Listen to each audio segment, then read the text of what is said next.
Buenos días a todos y a todas. La verdad que es un placer y también un privilegio poder compartir con ustedes el trabajo que venimos haciendo desde el Instituto Nacional de Derechos Humanos en este tema, y lo que voy a presentar hoy día es no el resultado de un trabajo, sino que el resultado de varios trabajos que tienen relación con este tema que titula la presentación de hoy día, que es estándares de formación estándares de educación en derechos humanos para la formación inicial profesional. Voy entonces a comentarles brevemente algunos conceptos desde los que arranca esta visión, este estudio, y enseguida la metodología, los principales resultados que hemos llegado.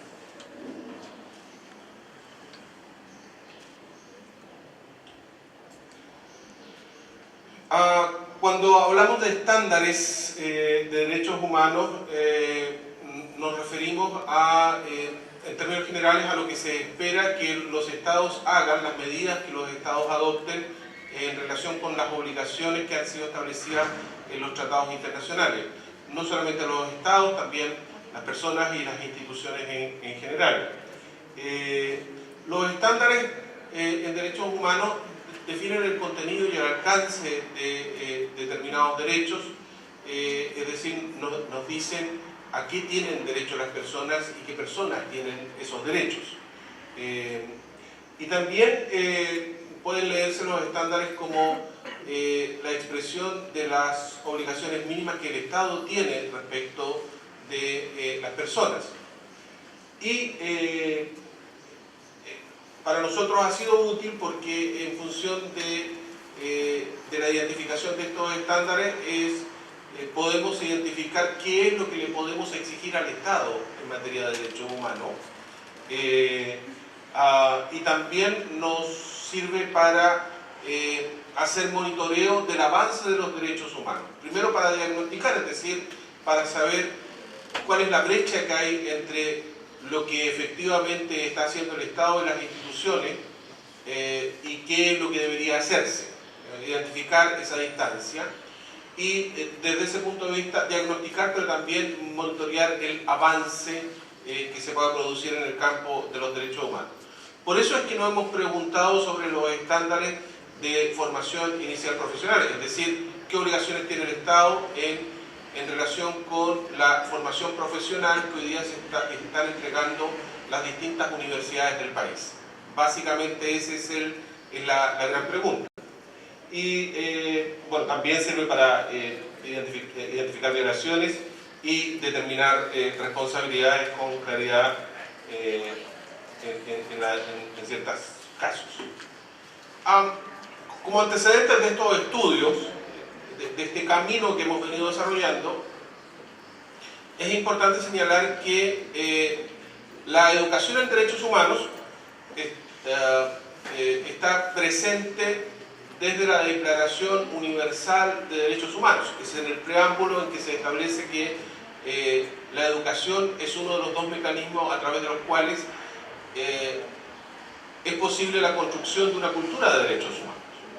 Por un lado, adoptar medidas que protejan los derechos de las personas, pero por otro lado, avanzar en la construcción de una cultura respetuosa de los derechos humanos mediante la educación. Por lo tanto, la educación aparece como un factor clave en la brecha que hay que cubrir, la distancia que hay que cubrir entre la realidad que se constata y el ideal al que se aspira.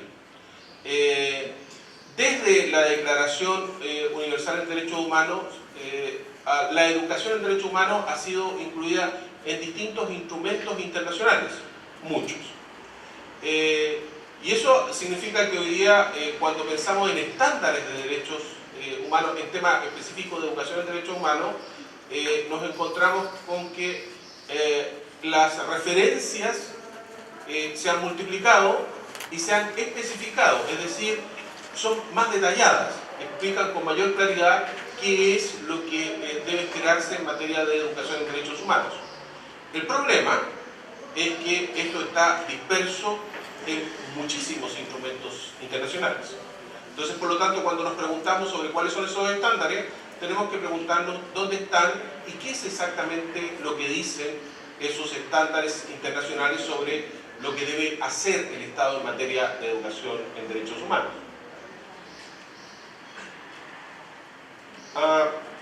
Perdón, quisiera ahí señalar algo que se me estaba oyendo. Si bien ha habido un avance sistemático, es importante tener en cuenta que es a partir de la Conferencia de Viena en el año 93 en que la educación en derechos humanos tiene un especial impulso. Menciono este hito porque es a partir de la Conferencia de Viena en el año 1993, 48 años después de la Declaración Universal, cuando se reúnen todos los estados a pensar y a revisar cómo está el avance de los derechos humanos en el mundo, en que hay una constatación de que no basta con adoptar medidas destinadas a la protección, sino que es importante también adoptar medidas que vayan en el sentido de la educación. Y en ese sentido es que a partir de la Conferencia de Viena los estados acuerdan el establecimiento de un decenio de educación en derechos humanos y posteriormente un programa mundial de educación en derechos humanos. Digo esto porque un elemento importante como antecedente para estos estudios tiene que ver con que en su segunda fase del Programa Mundial de Educación en Derechos Humanos prioriza sobre la educación en derechos humanos en la educación superior. Ahí tenemos el elemento, digamos, de conexión. Ahora, visto esta situación, el principal desafío con que se encuentra el Instituto Nacional de Derechos Humanos, que tiene como misión promover la educación en derechos humanos, es responder a la pregunta, bueno, ¿qué tan integrada está la educación en derechos humanos, particularmente en el caso en Chile? ¿Qué tan está integrada? ¿Y cuáles son los avances que se han ido produciendo? Y para eso aparece como necesario el poder contar con estándares que permitan hacer esta doble función. Por un lado diagnosticar y por otro lado monitorear el avance. El problema con el que nos encontramos, estoy hablando cuando el instituto inicia sus acciones por allá por el año 2010, es que no contamos con estándares en educación en derechos humanos. Es decir, al momento de iniciar nuestro trabajo, nos encontramos con que estos están dispersos en muchos instrumentos internacionales.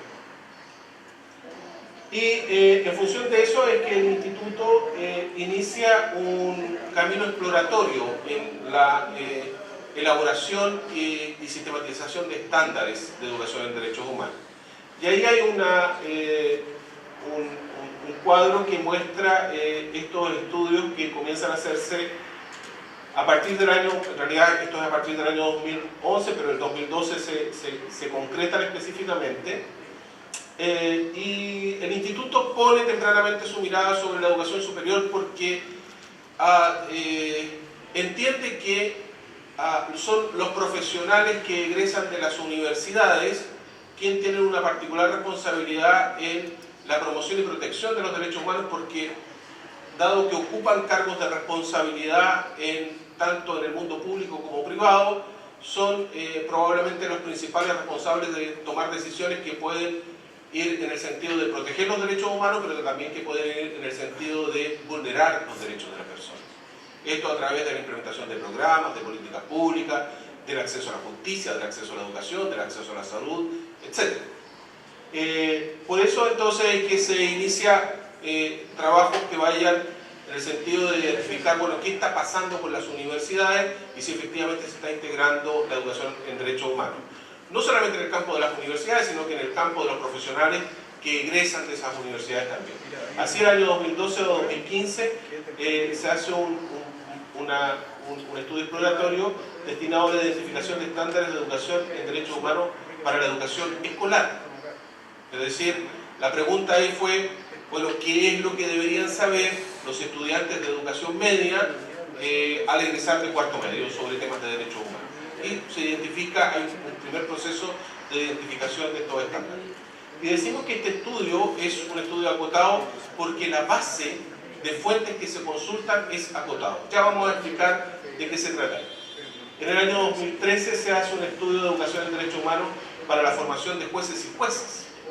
Es decir, nos preguntamos, bueno, en el organismo, primero que nada, digamos, cuánto de educación en derechos humanos está integrado en la formación inicial de abogados y abogadas, y segundo, cuánto de educación en derechos humanos está integrado en la formación de jueces a través de la Academia de Jueces, que es el organismo especializado para la formación de jueces y jueces. Y en el año 2016 y 2017 se hace una identificación de estándares de educación en derechos humanos para Fuerzas Armadas. Es decir, en los programas de formación de las 3 Fuerzas Armadas, estamos hablando de Ejército, Aviación y Marina, cuál es la educación en derechos humanos que efectivamente están recibiendo tanto los oficiales como los suboficiales que pasan por las escuelas matrices que forman digamos, estos profesionales, porque son, digamos, tienen el rango de profesionales o de técnicos y son parte de la educación superior. De estos 3 estudios, solamente el último, 2016-2017, tiene una base de fuentes que es exhaustiva. Ya vamos a explicar esto, quiere decir que aborda un conjunto amplio de fuentes documentales, en este caso instrumentos internacionales, sobre los que se basan estos estudios. A partir del año 2017 es que comienzan a desarrollarse estudios que comparten una misma metodología, que es la que voy a explicar a continuación, y se centra en carreras claves para el respeto y la protección de los derechos humanos. Estamos hablando de la formación de abogados y abogadas, la formación de trabajadores y trabajadoras sociales, la formación de docentes y la formación de periodistas y comunicadores sociales en general. Entonces la pregunta es, bueno, este conjunto de profesionales, ¿cuál es la formación que están recibiendo? ¿Cuál es el estado de avance de estos estudios? Está allí. En el primer caso hay informes terminados tanto para abogados y abogadas, que hoy día voy a presentar alguna muestra de esos resultados, y también está en preparación y en elaboración el informe para docentes y para periodistas y comunicadores sociales. Y en el caso de un segundo estudio, que es el estudio de brechas, sobre la base de la identificación de estándares, se encuentra finalizado y en proceso de decisión para publicación el referido a abogados y abogadas, que ahí voy a mostrar un ejemplo específico de cómo se puede aplicar estos estudios de estándares a la identificación de brechas, y en proceso de elaboración el referido a trabajadores y trabajadoras sociales. Les voy a contar un poco de la metodología, sin ahondar, digamos, demasiado en ello, pero me parece que es importante compartir con ustedes la metodología sobre este tipo de estudios. Primero que nada, el tipo de metodología es análisis documental cualitativo, o metodología de análisis documental cualitativa. Esto es analizar una base de documentos amplia con metodologías cualitativas, y los principales pasos tienen que ver con la identificación y determinación de las fuentes de análisis. Vamos a aplicar eso. La identificación del registro de citas, la clasificación y codificación de la información, la consolidación y el calibraje de la información clasificada, y la síntesis que digamos, aparece en una matriz de contenidos como resultado final del estudio. En relación con la identificación y la determinación de las fuentes de análisis, es importante comentarles que dentro de los diferentes instrumentos que se van a analizar y que son la base de este tipo de estudio, es importante distinguir que es habitual diferenciar entre los instrumentos que son denominados como vinculantes obligatorios para los estados, es decir, aquellos en los que el Estado ha establecido compromisos y que deben traducirse en leyes específicas para los estados, y aquellos que actúan más bien como recomendaciones o orientaciones para el Estado, pero que no tienen un carácter vinculante. En el derecho internacional de los derechos humanos se habla en este sentido de hard law y soft law, para hablar de un derecho duro y un derecho blando, digamos, que distingue a un tipo de instrumento de otro. En la realidad esto está bastante más mezclado, porque los instrumentos vinculantes muchas veces utilizan como fuentes las recomendaciones y las orientaciones que provienen de otros instrumentos que lo han precedido y que no han tenido ese carácter. pero en términos generales, y solamente para términos de fuente, estamos hablando como el marco obligatorio vinculante, es decir, aquellos tratados internacionales que los Estados han firmado y que comienzan a constituir las obligaciones que podemos exigir al Estado. Aparece con claridad la Declaración de Derechos Humanos, la Declaración Universal, como digamos un primer elemento fundante, la Declaración Americana, también como un elemento fundante del derecho internacional regional. Bueno, los pactos, las convenciones y los convenios, las recomendaciones aceptadas por el Estado del examen periódico universal, las sentencias de la Corte de Derechos Humanos que actúa como, digamos, en contra del Estado, para el Estado tiene un carácter claramente obligatorio, y evidentemente la propia Constitución que, digamos, identifica y clarifica cuáles son los derechos de las personas reconocidos por esta ley fundante. En un lugar intermedio, digo intermedio porque en algunas veces aparece, digamos, como elemento vinculante y otras veces no, aparecen las observaciones generales y las opiniones consultivas, ya voy a explicar de qué se trata este tipo de documento, y más abajo, con un carácter de orientación o de recomendación, los principios, los códigos de conducta, los informes de relatoría y grupos de trabajo, las recomendaciones generales y las publicaciones de ACNUD, UNICEF, UNESCO, etc. Entonces, lo que estoy tratando de hacer es identificar el cúmulo de documentos sobre el cual se basan, digamos, estos estudios. Y a propósito de las fuentes del sistema, para comentarles, digamos, del trabajo, en primer lugar hablábamos de que digamos, nuestras fuentes son en principio los tratados generales. Entonces, si uno quiere saber cuál es la obligación del Estado, tiene que referirse a estos instrumentos, es decir, revisar la Declaración Universal de Derechos Humanos, el Pacto Internacional de Derechos Civiles y Políticos y el Pacto Internacional de Derechos Económicos, Sociales y Culturales, que son los instrumentos que constituyen la Carta de los Derechos Humanos, porque allí es donde se especifican cuáles son las obligaciones de los Estados. Y estos a su vez tienen digamos, protocolos facultativos. Hay un error ahí, ambos protocolos son del Pacto Internacional de Derechos Civiles y Políticos. Están los tratados específicos que siguen a la declaración. Hay una serie que se refiere a tratados específicos para la protección de determinados grupos o determinados temas, raza, mujer, niñez, migración y discapacidad. Hay otros que se refieren a temas específicos como la tortura y la desaparición forzada, y cada uno de estos tratados y convenciones tienen a su vez comités que siguen el cumplimiento por parte de los estados de estas obligaciones y que son los que elaboran las observaciones generales, que son estos otros documentos, ¿no? que es importante tener en cuenta también. Yo creo que ustedes no alcanzan a ver, pero sorry, algo hice mal. Ahí está. Ahí está.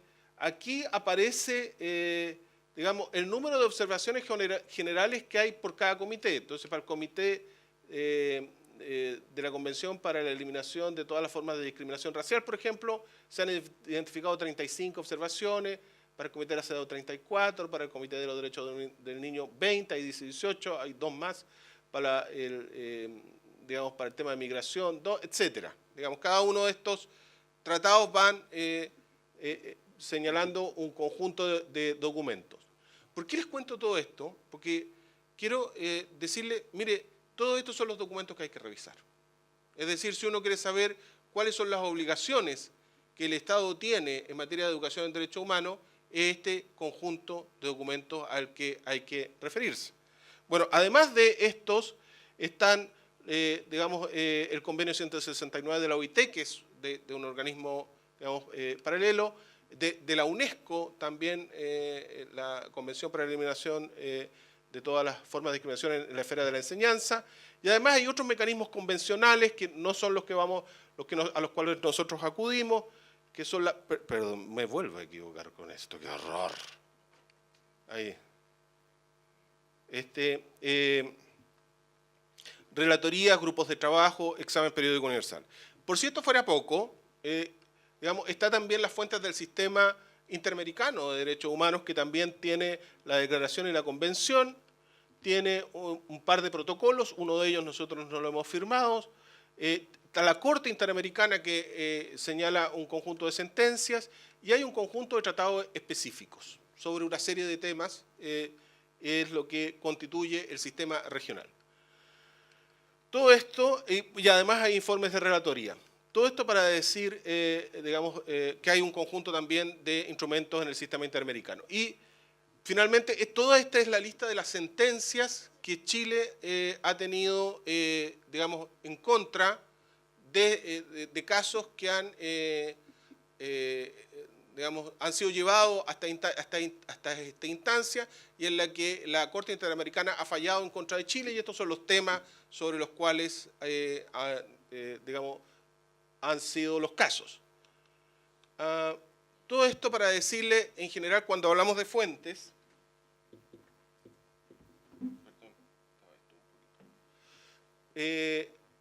para decirle cuáles son las fuentes en las que se basa este estudio, se refiere, a 32 instrumentos internacionales referidos a este conjunto de tratados internacionales, a 157 observaciones generales, a 25 recomendaciones, a 8 sentencias. En total, 222 documentos. Entonces, 222 documentos que debe ser cada uno más o menos de un número de páginas, 30, 40 páginas aproximadamente. Esta es la base documental del estudio, de los estudios en los que hemos venido preguntándonos, bueno, ¿cuáles son las obligaciones del Estado? Entonces, por eso es que hay que tener una metodología, además, para poder revisar esta información. ¿Cómo hacemos este registro? Este registro se hace de la siguiente manera. Se reúnen todos los documentos, por así decirlo, este conjunto de documentos una vez identificados, y luego se establecen algunos descriptores claves para identificar citas. Voy a colocar, son ejemplos estos, ¿no? Por ejemplo, uno utiliza la palabra, no la palabra completa, educ, simplemente para la base de la raíz, para poder identificar palabras que tengan que ver con educación, con el educativo, con educacional, etcétera. O la raíz form para identificar, formación, formativo, etcétera, o capacitación, capacitado, etcétera. En función de eso, y a través del uso de buscadores digitales, uno puede identificar en un número amplio de documentos como estos las coincidencias donde aparecen estas palabras y donde uno permite identificar entonces la cita que refiere a eso. Se identifican un conjunto de conceptos clave. Estos son algunos ejemplos, alrededor de 10 o 12 conceptos clave, y con eso se identifica, se hace el barrido de los documentos. Esto es lo que se hace, para poder identificar este trabajo. Se utilizan buscadores, se revisan las citas, y todas estas citas se registran en una planilla Excel. Se van colocando todas juntas en la planilla Excel para este trabajo. Y luego viene el proceso de clasificación y codificación. Es decir, hay que clasificar y codificar toda esta información, y ahí hay dos grandes áreas de clasificación y codificación. Nos preguntamos, bueno, en todos estos documentos, cuando encontramos la cita, la pregunta es, ¿a quiénes se identifica como destinatarios de esta obligación? Es decir, ¿a quiénes hay que capacitar? Esa es la pregunta. Y la segunda pregunta es, ¿sobre qué contenidos hay que capacitar? Esas son las dos grandes preguntas que guían esta construcción de grandes categorías. Son dos grandes áreas, ¿no? Tenemos por un lado la cita y por otro lado la clasificación de estos grandes contenidos. Sobre eso se establecen una serie de subcategorías que para cada uno de los casos. Entonces, cuando hablamos de a quiénes hay que capacitar, bueno, profesionales, funcionarios públicos como grandes categorías, pero hay categorías más específicas que comienzan a identificar profesiones específicas. En algunos casos son funcionarios de las Fuerzas Armadas, en otros casos son abogados, abogadas, jueces, trabajadores sociales, etc. Dado que los códigos no son excluyentes, hay que tomar algunas decisiones. Voy a colocar solamente un ejemplo para no aburrirlos con esto, pero, a ver, por ejemplo, uno encuentra una cita como esa que dice impartir capacitación sobre el artículo 12 y su aplicación en la práctica para todos los profesionales que trabajen con niños y para los niños como abogados, jueces, policías, trabajadores sociales, trabajadores comunitarios. Esta es una cita clásica de algún documento, no está ahí la cita específica. Pero uno podría entonces clasificar esto decir, bueno, aquí hay una obligación entonces de capacitar a todos los profesionales que trabajan con niños y niñas, ¿ya? Más específicamente podría identificar a los abogados, a los jueces, a los policías, a los trabajadores sociales y a los trabajadores comunitarios. Como tienen relaciones de inclusión, como muestra el gráfico, hay que tomar una decisión. Nosotros tomamos la decisión de clasificar por el grupo más específico, de manera que no haya ninguna duda que se está hablando de esos profesionales y no de otros, como en términos generales, ni para que haya una doble codificación. Les hablaba de que hay una planilla Excel donde se va registrando eso y se va colocando específicamente una X respecto de donde se clasifica esta información. Lo mismo esto para el caso de clasificación de contenidos. También hay una serie de contenidos que van apareciendo como subcategorías.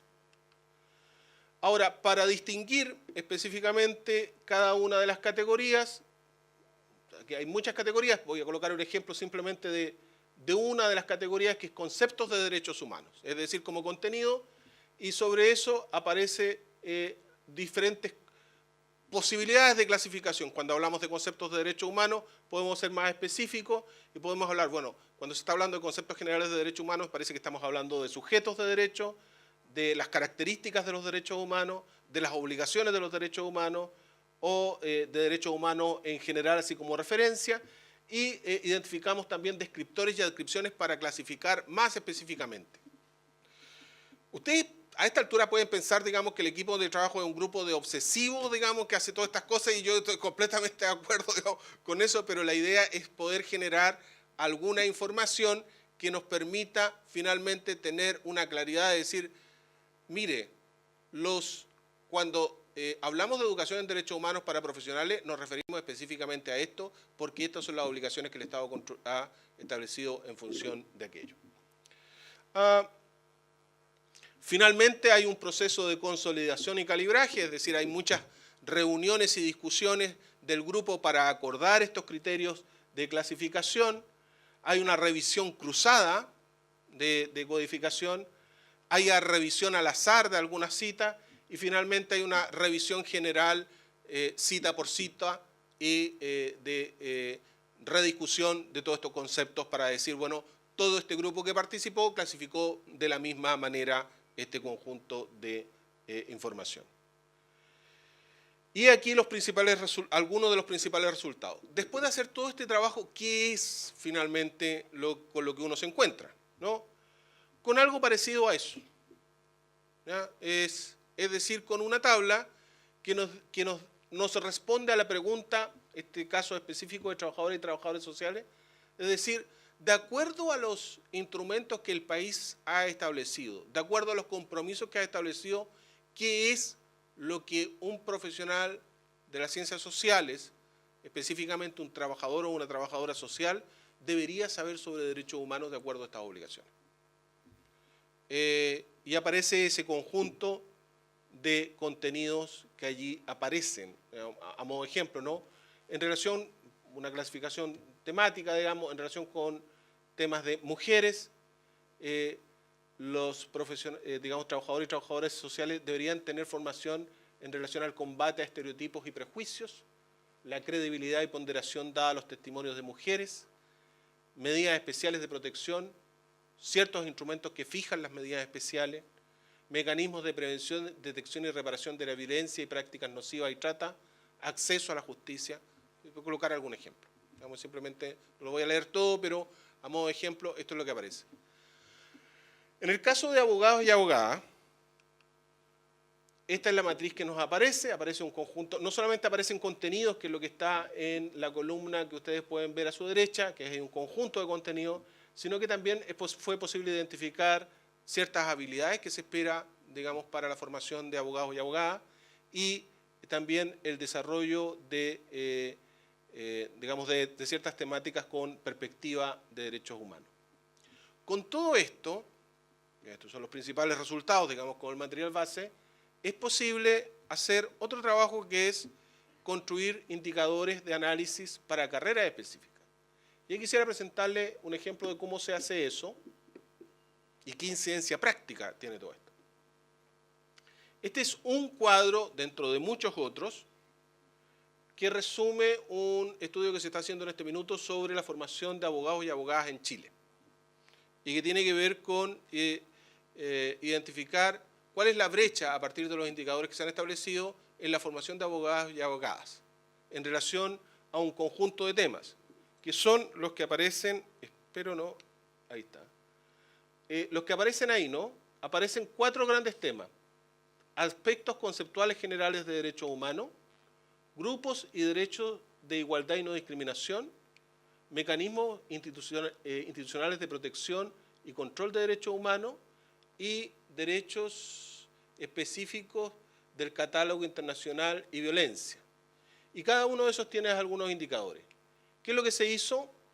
Digamos, se pidió a las universidades que nos compartieran los programas de estudio y en base a eso se identificó por ausencia o presencia en los programas de estudio, en 3 o 4 elementos curriculares que se revisan en cada programa, si efectivamente están digamos, presentes en la formación de esos programas estos conceptos. Y eso nos permite finalmente decir qué tan integrada está la educación en derechos humanos en esta carrera. Entonces, por ejemplo, aquí hay más, yo lo corté esto, son en realidad 21 instituciones que están representadas ahí.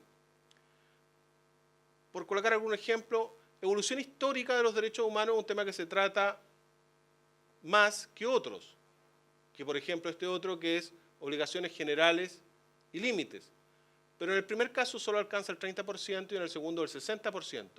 Pero por ejemplo, principios estructurantes de los derechos humanos no se trata en ninguna universidad en la formación de abogados y abogadas. Y eso es, digamos, algunos de los hallazgos que nos llaman la atención. Nos llama más la atención algunos temas sobre grupos y derechos de igualdad y no discriminación. Si ustedes ven hacia abajo, es prácticamente nulo, solo uno tiene un 10% de integración en grupos de situación de vulnerabilidad. Mecanismos institucionales. Hay algunos temas como, por ejemplo, como el tema de la... No alcanzo a verlos de acá para identificarlo, pero como por ejemplo el tema de la prevención de la violencia y la tortura, es un tema prácticamente ausente en la formación de abogados y abogadas en Chile. Y ese es un tema que preocupa. Preocupa porque significa que no tenemos abogadas ni abogadas que tengan preparación en eso, pero tampoco tenemos jueces y juezas que tengan preparación en aquello. Y el tema de la tortura es un tema que está presente en Chile como en el resto de los países, digamos, de la región y del planeta.